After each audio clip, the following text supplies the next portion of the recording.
Hi, this is Dr. Maria Rothenberger, and this is another Reprise episode called The Impact of Chronic Love. I wanted to reprise this episode for you here in December 2021 around the holidays because I was inspired by a conversation with a Spirit Baby Foundation's training student yesterday on the topic of religion. That combined with having practiced some ukulele songs, some Christmas favorites. I grew up Christian, and seeing the meaning in a lot of these songs around love, that everything is about love when we break it down. This episode talks about the impact of chronic love because I think that we don't acknowledge that we need to move into a state of love more often than we actually do. The world right now is such in a state of fear, constant fear, and the impact of it is huge. So I wanted to reprise this episode so that you can hear the topic again about moving into a state of love, if not chronic love.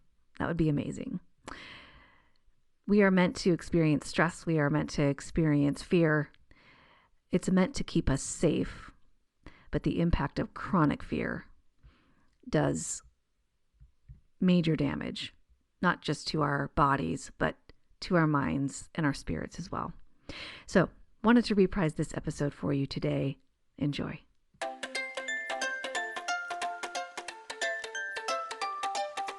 Welcome to the Miracles Happen Fertility podcast, where it's all about using the power of your mind to create hope, health, and miracles on your fertility journey. And now your host, a dash of science and a heap of spirit, Dr. Maria Rothenberger.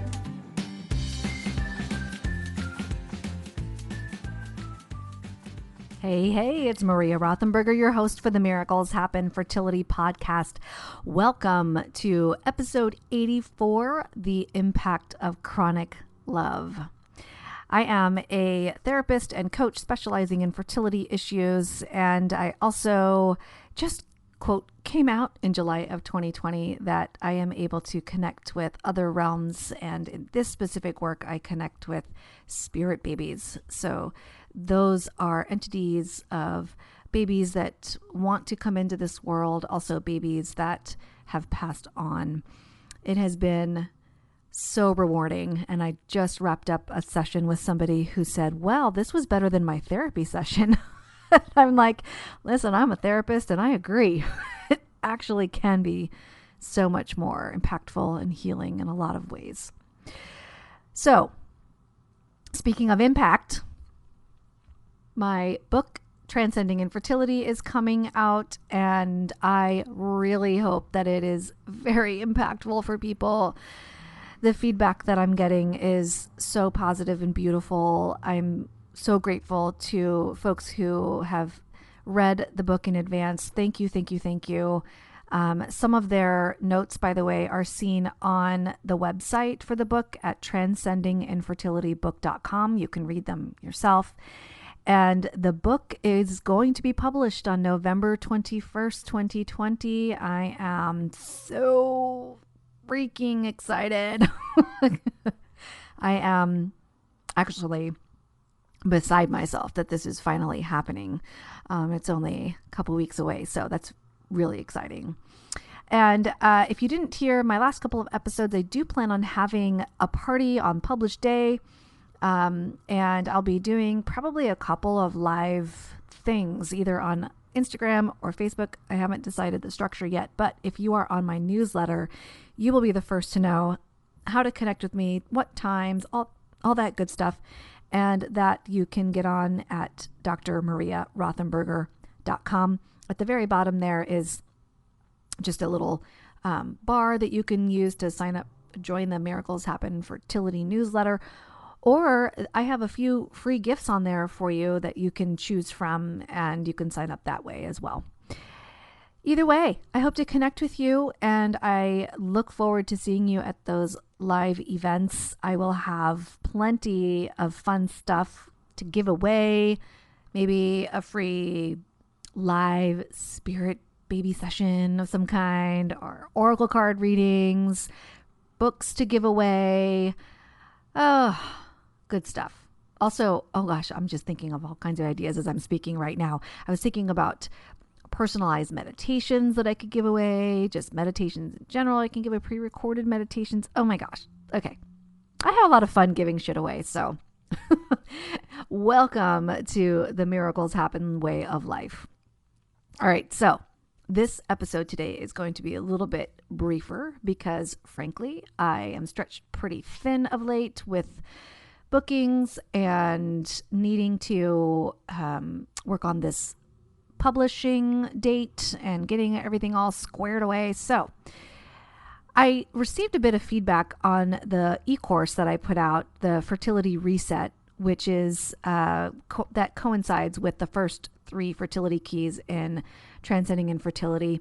You can check out the Fertility Reset e-course at drmariarothenberger.com/fertility reset. You can find out more about it there. And P.S. that's probably going to go on sale again around the publishing date of the book. So heads up. I'll probably also have sales on other things too. So hang in there. A few more weeks to go. So I got a little bit of feedback on one of the videos recently. And the video is called The Impact of Chronic Love. And I thought, oh my God, I've never done a podcast episode on that. It's really crazy. So here I am. I'm going to delve a little bit deeper into the impact of chronic love. And you'll see if you do read the book or take the e-course or both, you'll see that there's information on there in the book too, or in the e-course and the book. Okay. I'm done talking about that now. Okay. So what does the impact of chronic love mean? What am I talking about there? Well, I feel like in order to understand what the impact of chronic love means, that we first have to talk about what the impact of chronic fear means.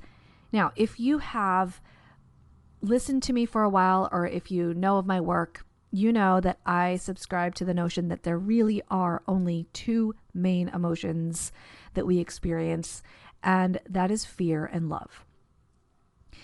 When you are in the fertility world, when you are experiencing struggles, trying to conceive or trying to build your family, which one do you think you're experiencing more? You are right.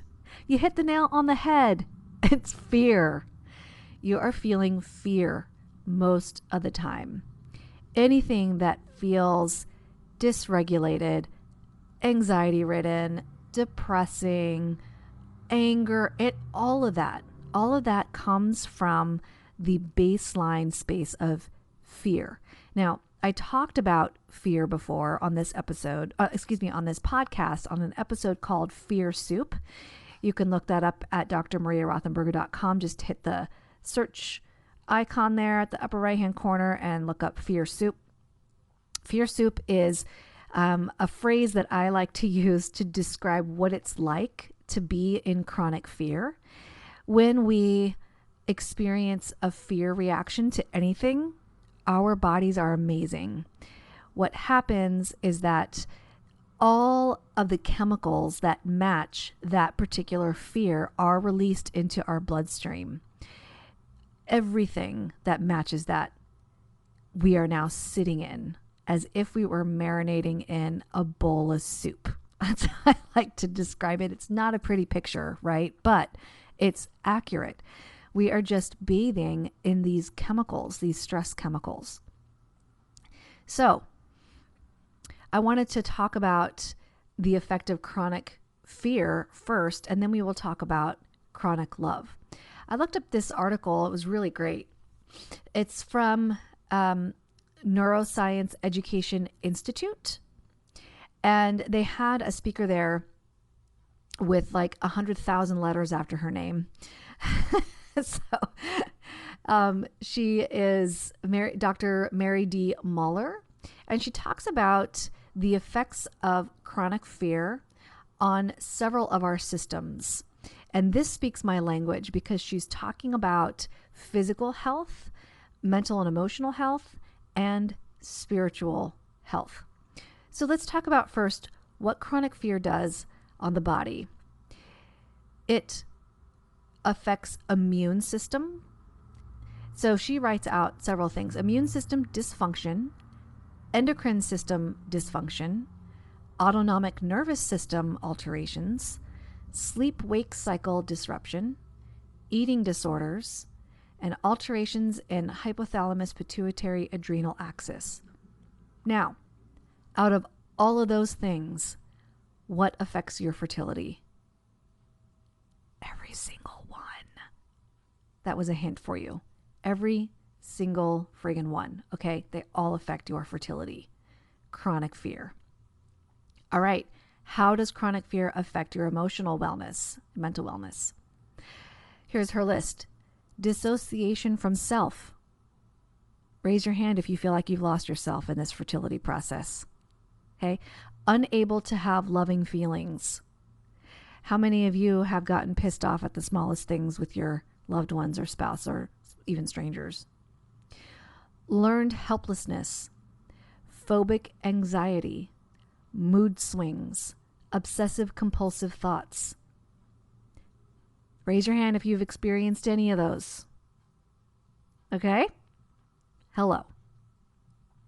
The potential consequences of chronic fear on spiritual health. She writes, bitterness or fear toward God or others, confusion or disgust with God or religion, loss of trust in God and or clergy, waiting for God to fix it, despair related to perceived loss of spirituality.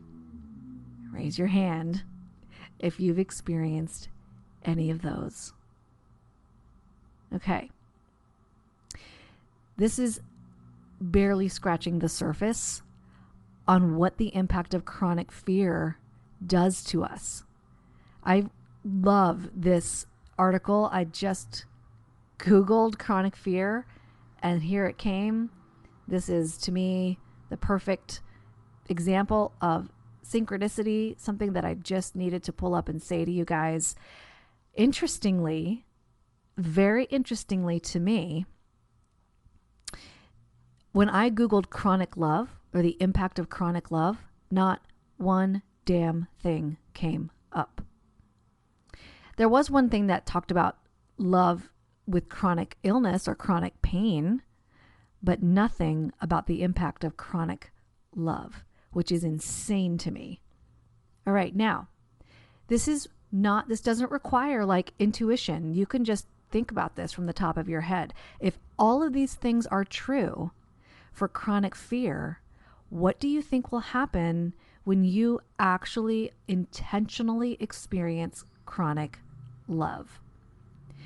Now, what's chronic fear?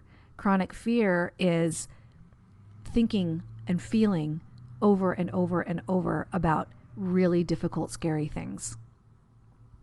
I give an example in my book of the gazelle analogy. I've probably given this this analogy on this podcast before. In fact, I think I read the excerpt from my book where the lion herd chases the gazelles, and the gazelles run, of course, but then the lions tire out and go back to their tree and sunbathing. The gazelles go back to grazing because they're no longer in fear. The problem with humans is that we can't be like the gazelle and forget that the lions chased us, or not just forget it, but not live in that moment. We are constantly believing or behaving as if a lion is constantly cresting the hill to attack us. We constantly worry about that next horrible, scary thing happening. That's chronic fear. Chronic love is living in a space of everything is exactly as it needs to be. Everything is okay. Everything is fine. Now, does that mean that you're not allowed to be not okay? Absolutely not. You are absolutely allowed to be okay. That would be the equivalent of saying the gazelle should not run from the lion. Of course the gazelle should run from the lion. It's safety, it's security, it's I need to keep my freaking self alive, right? The difference is that you will eventually go back to grazing. You will eventually turn back on your parasympathetic nervous system instead of fully engaging and ceaselessly engaging your sympathetic nervous system, which is chronic fear. So when you are in a sense of chronic love, that does not mean without fear. That means being able to return to a homeostatic place. That means feeling overall things are okay. Oh, lion's chasing me. Let's go. Oh, lion's gone now. I can graze again. That is chronic love. That's being able to discern between real threats, real scary things, and true safety. When you experience chronic love, your immune system begins to function again. Your endocrine system begins to function again. Your automatic nervous system goes back to a homeostatic, healthy, well place. Your sleep-wake cycle becomes more regulated. Eating disorders dissipate. They become way more regulated. Alterations in hypothalamus, pituitary, adrenal axis. Hypothalamus, pituitary, adrenals, they all go back to a baseline homeostatic place, which is far, far healthier than when we are under chronic fear. You begin to, this is the emotional side, you begin to reassociate with who you are. You begin to have an identity of, oh, infertility isn't everything. Yes, it's important, but it's not everything, which PS is a chapter in Transcending Infertility called Shrinking IF. Learned helplessness, anxiety, mood swings, obsessive thoughts, unable to have loving feelings, all of these things begin to heal themselves. Suddenly, you are able to have loving feelings for people who piss you off. Imagine that. Your mood stabilizes. The anxiety dissipates. Anxiety is not the same as the fear response of a lion chasing you, by the way. This phobic anxiety is what we're talking about that leads to panic over and over and over, fear of terrible things happening. And this last part is probably the most powerful that I personally experienced, is the spiritual wellness. So I was absolutely bitter and angry toward anybody who attempted to explain away my fertility issues through religion or God or any kind of spiritual thing in any freaking way. And now look at me, I'm freaking talking to spirit babies. My therapist friends are probably like, oh my God, wait, should we address this with some meds or something? But anywho, that has turned around completely. There is maybe not I'm certainly not religious, but I now have trust in something greater than myself. There is no more despair. There is no more bitterness. There is no more distrust or confusion around something that I must have done bad to be punished for. None of that. There is total and ultimate trust that what has happened to me, what has happened to my husband, what has happened to my kids, what has happened to you is okay. It does not mean that it doesn't blow. It fucking blows.